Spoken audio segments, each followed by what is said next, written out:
नमस्कार,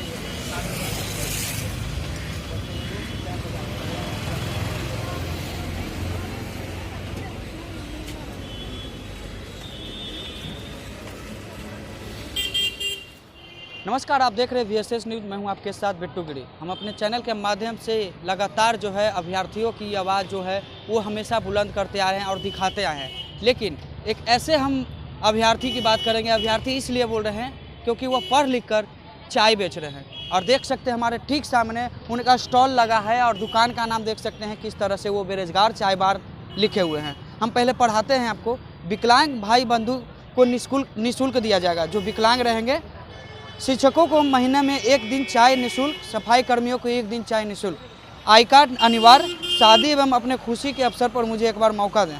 तो देख सकते हैं ये बेचारे, बोलना तो नहीं चाहिए लेकिन विकलांग है और चाय बेच रहे हैं। और चाय का नाम भी देख सकते हैं, दुकान का नाम भी बेरोजगार चाय बार लिखे हैं। हम इनसे जानेंगे कि भैया आप दुकान खोले हैं, चाय दुकान खोले हैं और चाय दुकान का नाम आप बेरोजगार चाय बार लिखे हैं, क्यों? हम जब बेरोजगार हैं तो अपनी बिजनेस का भी बेरोजगार से ही स्टार्ट करें। भविष्य चले बेरोजगार चाय बार का मकसद है। बहुत सारे चाय वाला ही सब फलना चाय मैं बेरोजगार हूँ तो जब बेरोजगार चाय का नाम डालें। जी ये बताइए, आप बेरोजगार हैं, कहाँ तक पढ़ाई किए हैं? जी मैं ट्रिपल M में LLB हूँ और पटना हाई कोर्ट में अभी प्रैक्टिस करता हूँ जी। और मैं सरकार के से बहुत सरकारी जॉब के लिए ट्राई किया, सफल नहीं हुआ, कुछ में मुझे कमी हुआ तो देखे कि ट्रैक को चेंज कर दिया जाए। अब एक ही चीज़ पर बार बार रगड़ने से वो तीता हो जाता है। इसलिए तो मैं ट्रैक को चेंज किया और इस समाज के एक मैसेज देने के लिए कि मैं जब दोनों पैर से विकलांग व्यक्ति अगर मैं इस लाइन में आ सकता हूँ तो फिर आखिर आप लोग क्यों नहीं। आपने सुने होंगे MBA चाय वाले भी हैं, बेवफा चाय वाले भी हैं, सब लोग चाय वाले। एक बेरोजगार चाय वाला नहीं है, वो बेवफा है लेकिन एक बेरोजगार नहीं, चाय वाला नहीं है। चलते मैं बेरोजगार चाय अच्छा ये बताइए, आप डबल M में ट्रिपल M में बोल रहे हैं, उसके बाद भी आप ये कैसे सोच लिया दिमाग में कि हमको चाय ही बेचना है?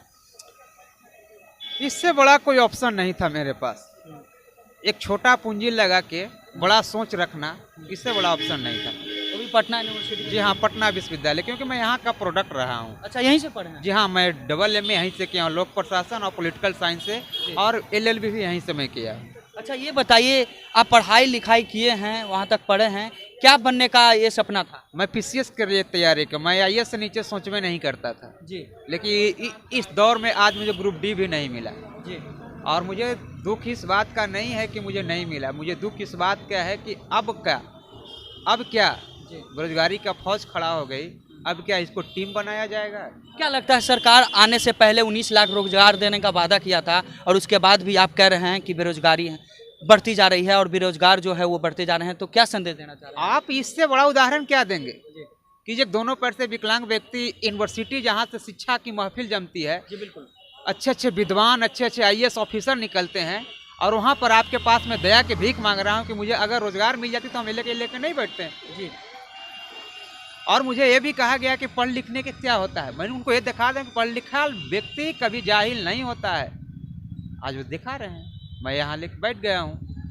कहीं ना कहीं आप सरकार की जो आंखें हैं उसे खोलने में लगे हुए हैं। जी हाँ, सरकार की ध्यान देने की आग्रह करता हूँ, लेकिन मुझे नहीं लगता है कि जब संकर प्रजाति के लोगों से संसद और विधानसभा अगर भरने लगेगी तो हिंदुस्तान के हर एक चौराहे पर बेरोजगार तो पैदा लेगा। और मुझे मकसद है पटना में नहीं, पूरे हिंदुस्तान में 15 डिसेबल को खड़ा करना बेरोजगार चाय बार के नाम से चलेगा मेरा।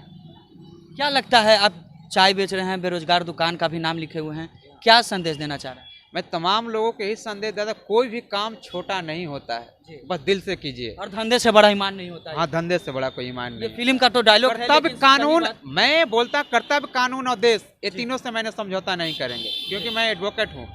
कर्तव्य आपके प्रति मुझे क्या है, उनके प्रति क्या है, इससे मैं समझौता नहीं। अब कानून क्या कहता है उसके आगे नहीं जाएंगे। कर्तव्य कानून और देश, ये तीनों से मैंने समझौता नहीं करेगा। और स्वाभिमान से जो भी खेलेगा उसकी इम्तिहान की वक्त आ गई है। क्या लगता है, नरेंद्र मोदी जो प्रधानमंत्री हैं वो भी चाय बेचते थे और वो प्रधानमंत्री। मैं तो अब जिनको नाम ले उनको जानते तक नहीं है।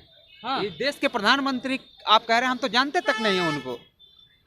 कहें कि इतना तक पढ़े हैं लेकिन आप कह रहे जानते नहीं। नहीं मैं जानते हैं कि हमारे देश का प्रधानमंत्री है क्या। मैं तो नीतीश कुमार जानता हूँ कि हमारे देश के प्रधानमंत्री नीतीश कुमार, राष्ट्रपति लालू प्रसाद यादव। ऐसे क्यों बोल रहे हैं आप?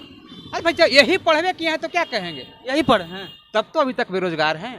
अच्छा, अगर यही पढ़े तब तो अभी तक बेरोजगार हैं। जी बिल्कुल। अगर हम पढ़ते तो हमको रोजगार नहीं मिलता। हम नहीं पढ़े हैं, इस चलते मुझे किसी चीज़ का पता ही नहीं। आपने नाम ले लिया, हम तो जानते नहीं कि वो कौन है। एक आखिरी सवाल, दिल में तो चोट होगा, जो आपके जहन में था कि हमारी बात जो है वो पूरी हो जाए लेकिन नहीं हुआ, और उसके बाद चाय बेच रहे हैं। ये कहीं ना कहीं आप बड़ा संदेश दे रहे हैं और सरकार के जो खिलाफ वो फेस पे तमाचा दिए हैं। जी हाँ, क्या नाम हुआ आपका? SP Patiala advocate, Patna high court. तो देख सकते हैं ये पीएमसीएच के रास्ता में आता है और देख सकते हैं अशोक राजपथ में है और बेरोजगार चाय बार है। आपको बता दूं कि ये डबल एमए करके वो हाईकोर्ट में भी वो वकील हैं, लेकिन फिर भी वो जिस तरह से बेरोजगार का जो है सामना करना पड़ रहा है, और उसके बाद जो है सरकार के तरफ से कोई भी जो 19 लाख रोजगार देने का जो वादा किया गया था, उस बेरोजगारी देख सकते हैं कि किस तरह से जो पढ़ लिख कर जो लोग हैं, अभ्यर्थी जो हैं, वो चाय बेचने पर मजबूर है। और कहीं ना कहीं ये जो विकलांग व्यक्ति हैं ये साफ तौर पे सरकार को तमाचा दे रहे हैं। तो फिलहाल खबरों के लिए बने रहिए और देखते रहिए VSS न्यूज़ बिट्टू के साथ पटना।